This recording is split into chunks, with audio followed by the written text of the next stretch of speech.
بسم الله الرحمن الرحيم. تعالوا بقى كده إن شاء الله بإذن الله نحل كل امتحانات الوحدة الثالثة في الفصل الدراسي الثاني لسنة تانية ثانوي. نبدأ كده مع بعض الامتحان examen 1. بيقول لي سي دوكمون بوي شوازي لا بون ريبونس، اقرا القطعة ثم اختار الإجابة الصحيحة. Quel est ton look préféré? Quel est ton look préféré?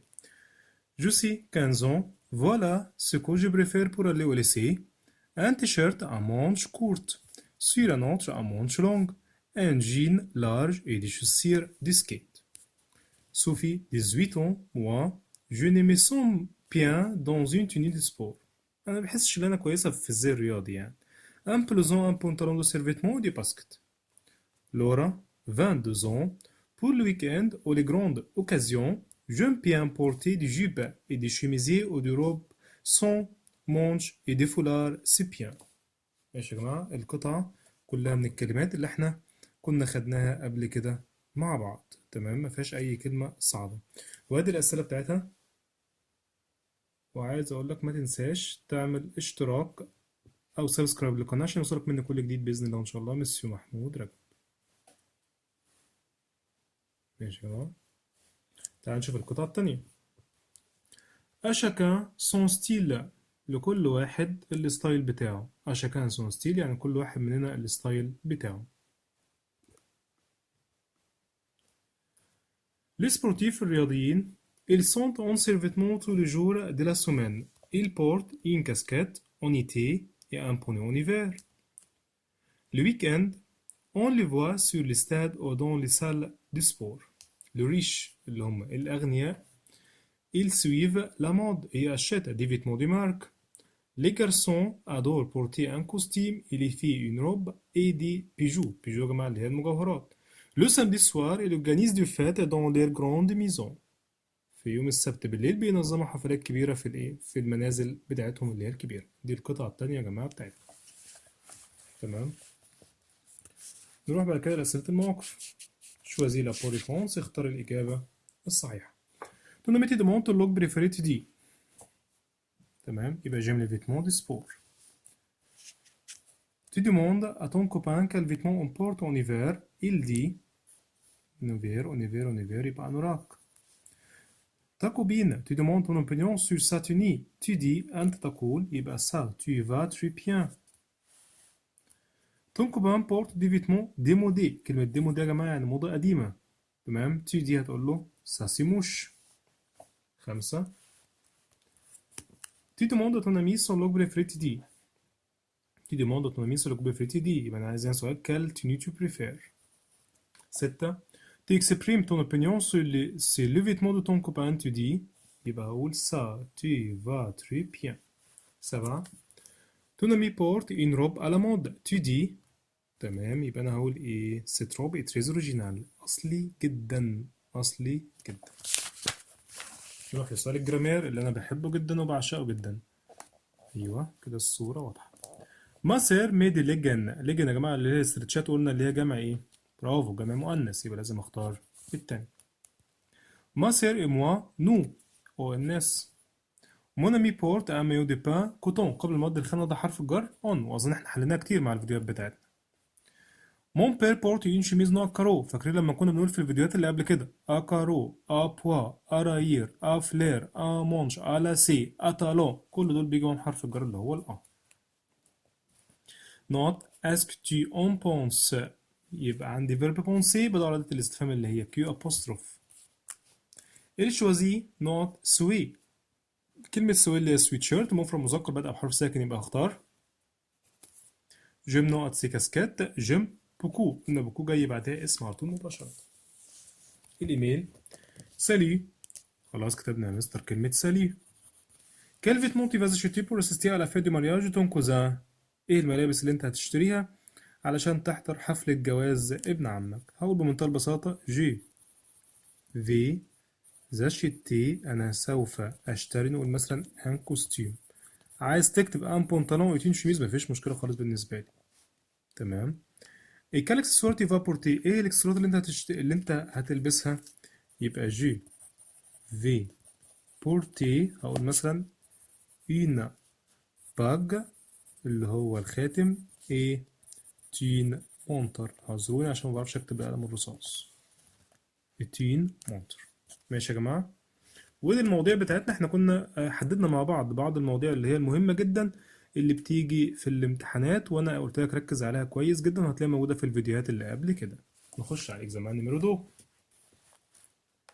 ليس ديالوج بي ريبون كيستيون، خاص بالمعاهد الازهرية، كلها تمارين ازهرية مش ازهرية، كلها معانا تمارين. La cliente, bonjour, je cherche une cravate pour mon mari. Le vendeur, voilà, nous avons beaucoup de modèles. C'est pour quelle occasion? La cliente, pour son travail, il est professeur. Le vendeur, et vous cherchez un coloris particulier بتدور على لون معين يعني. La cliente, je vais une cravate à rayer pour le faire puis plus jeune car il met toujours des cravates marron. عايزة له يعني كرافتة بتكون مقلمة شوية عشان تخليه أصغر شوية، عشان هو دايما بيلبس كرافتات بني، عايز أصغر الراجل يعني. Le vendeur, cette cravate est en soie naturelle. La cliente, c'est superbe يعني رائع. Je vais la prendre. أنا هاخد خلاص الكرافتة دي. ودي الأسئلة بتاعتنا علشان لو أنت تحلها، لو في أي مشكلة ابعتلي على طول وأنا هشوفها معاك. المواقف: تيو مجازان دي فيتمون، انت بتكون في محل ملابس. تديو فوندير، هتقول ايه للبائع؟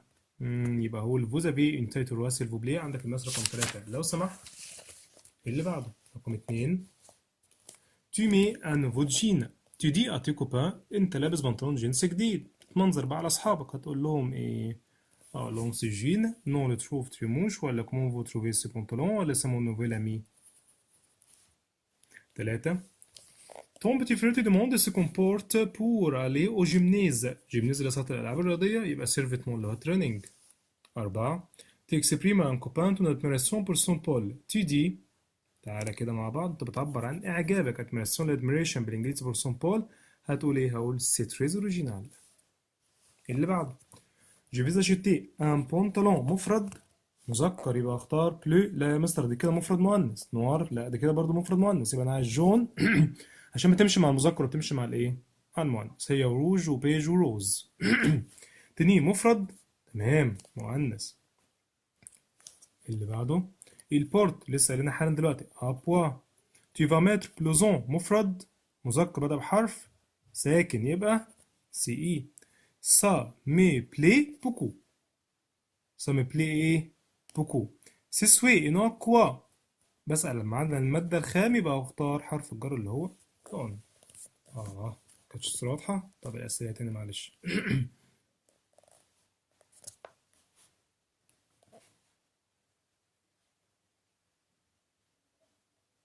ماشي يا جماعة. ان بنطلون مفرد مذكر يبقى جون. تني مفرد مؤنث يبقى كال. بتاعت مفرد مؤنث tu vas mettre ابوا زي ما احنا لسه قايلينها. tu vas mettre blouson سي اي. ça me plaît beaucoup. c'est souhait نقط كوا يبقى on كوا. نكمل مع بعض الامتحانات اللي جاية بعد كده. اللي بعده: examen 1. Monsieur Philippe et sa femme. Monsieur Philippe ومراته. Ma femme s'habille bien. Elle aime la mode. Elle porte souvent du tailleur, des bottines et elle a des sacs à main. Quand elle va au concert, elle met une robe, des chaussures à talons et un collier. Moi, je déteste la mode. En général, je porte du jean et des t-shirts, mais quand j'accompagne ma femme au concert, je dois porter un costume et une cravate. دي القطعة بتاعتنا يا جماعة، وادي الأسئلة بتاعتها.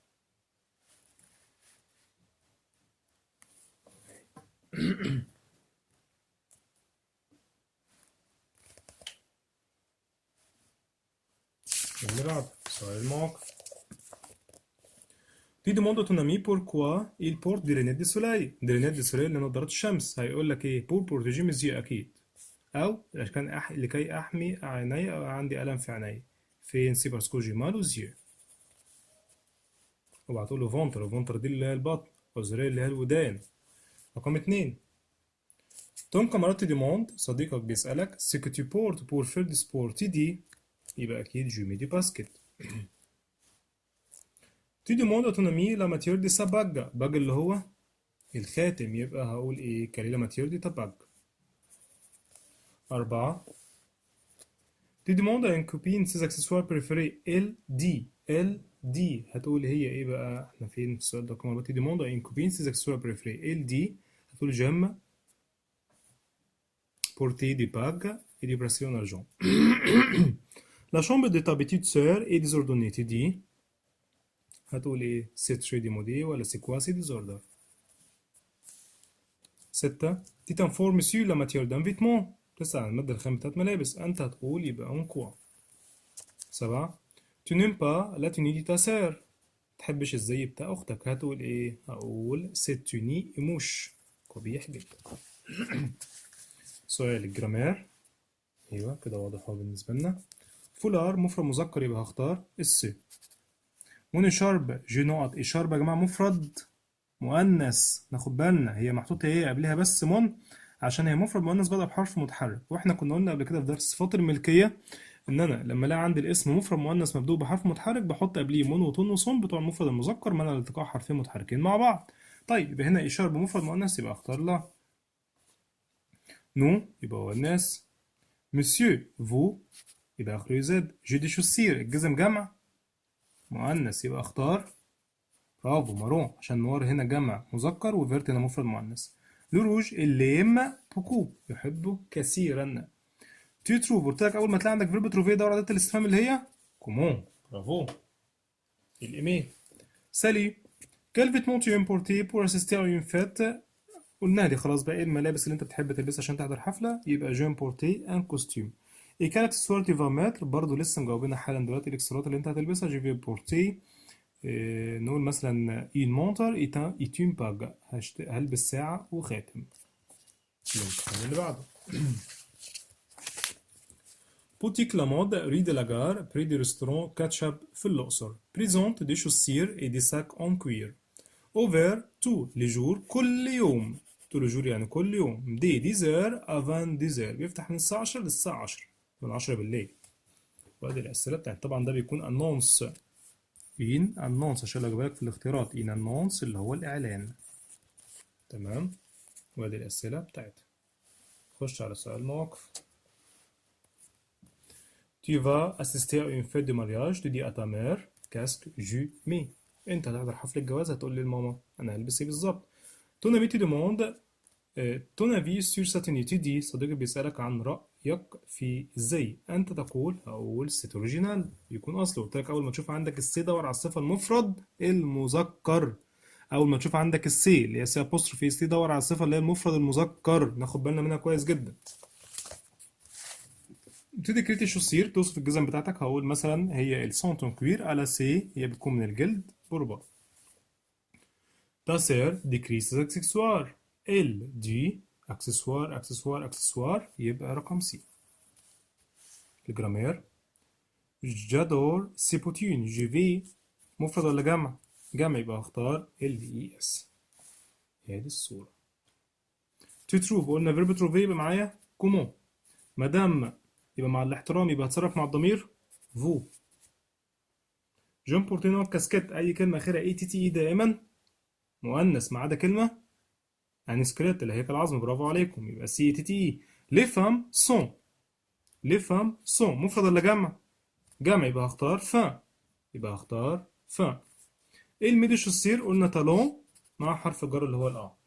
تالون بيجي مع حرف الجر اللي هو الاه. سالي كاسك تو امبورتي بور aller à la fête de mariage لسه مجاوبينه حالا دلوقتي. ايه كالك اكسسوار تي بريفير برضه لسه مجاوبينه حالا دلوقتي. الامتحان اللي بعده. لي فيتمون دو لا فيت اللي هي الملابس بتاعت الحفلة.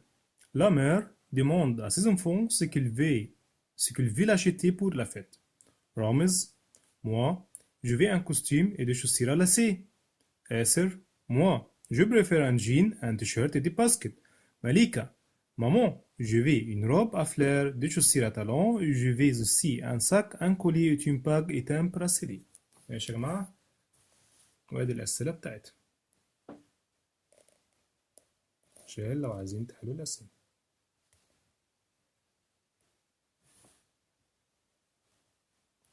خش على المواقف. تونا ميتي دوموند او تو بيزا acheter des accessoires. اكسسوار هنشتريها منين؟ من الاوبيتال، المستشفى، ولا البوتيك، ولا الابسري؟ الابسري ده يا جماعه اللي هو محل البقاله. الابسري اللي هو محل البقاله يبقى انا هنا جو فيزا لوبيتال. 2 دي دوموند ا تون كوبان سون سوي. الدي انت بتسال صديقك عن أمنيته هو يقول. إيه أمنيته؟ جو سوات فير أند فلي دي مود، عايز أعمل عرض أزياء الموضة. 3. Tu demandes à un ami ce qu'il porte au gymnase. Gymnase يبقى سيرفيتمون دي باسكت. 4. Tu annonces ce que tu vas faire. زمن المستقبل القريب يتكون من تصريف فيرب عليه زائد المصدر، وفيرب عليه هنا بيجي بمعنى سوف. برافو. انت بتعلن اللي انت سوف تعمله. هتعمل ايه يا عم الحاج؟ يبقى je vais faire une fête déguisée. 5. Tu acceptes l'invitation d'un ami. انت موافق على دعوة صديقك. هتقول ايه؟ je viens avec plaisir. وقلنا avec plaisir اللي هي with pleasure in English اللي هي بكل سرور. 6. Tu demandes à ton ami de te prêter sa veste. انت بتطلب من صديق ان يسلفك الجاكيت بتاعه. انت تقول، يبقى انا دلوقتي بطلب منه، يبقى اقول له tu peux me prêter ta veste. تقدر تسلفني الجاكيت بتاعك. 7. Tu demandes à ta mère la permission. قلنا كلمة permission يعني ايه يا جماعة؟ الإذن أو التصريح. وقلت لك أول ما تلاقي كلمة permission دور على تصريف verb بوفوار. برافو عليك. طب تعالى كده ندور في الاختيارات مع بعض. ترجم الجملة. أنت بتطلب مامتك الإذن بالخروج. أنت تقول maman mon copain va venir chez moi ce soir.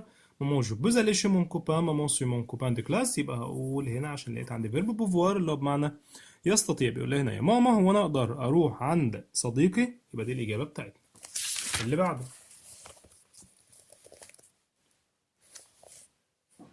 نو. يبقى الفيرب آخره هو الناس.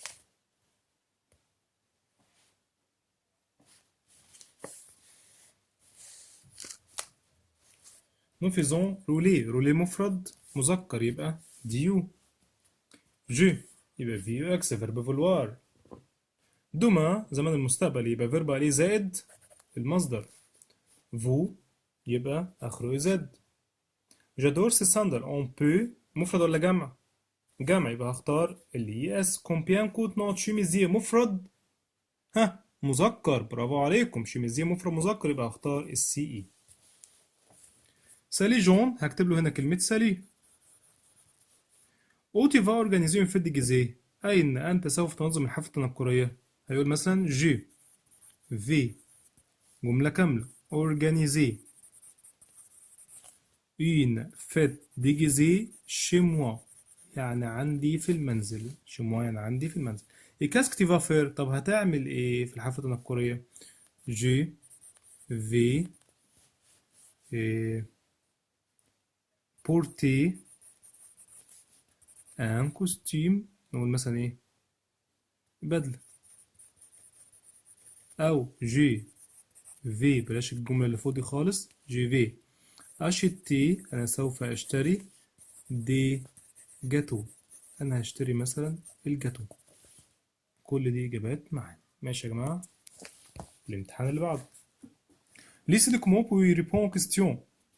Lucie, maman, on a besoin de toi. إحنا محتاجينك.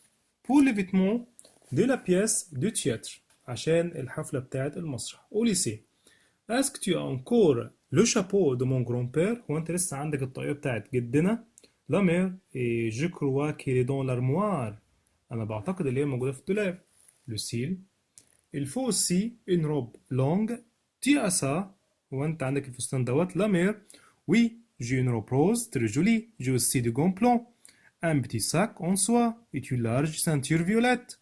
Lucille. Super. Tu sais, Christophe a seulement une cravate, une chemise blanche et un pantalon gris foncé. Mais elle ne trouve pas de veste un peu ancienne. Tu as encore une vieille veste de mon grand-père? La mère, oui, mais elle est beige et pas noire. هو بيكون بيج بس لونه مش اسود. دي كانت القطعة بتاعتنا وادي الأسئلة بتاعتها.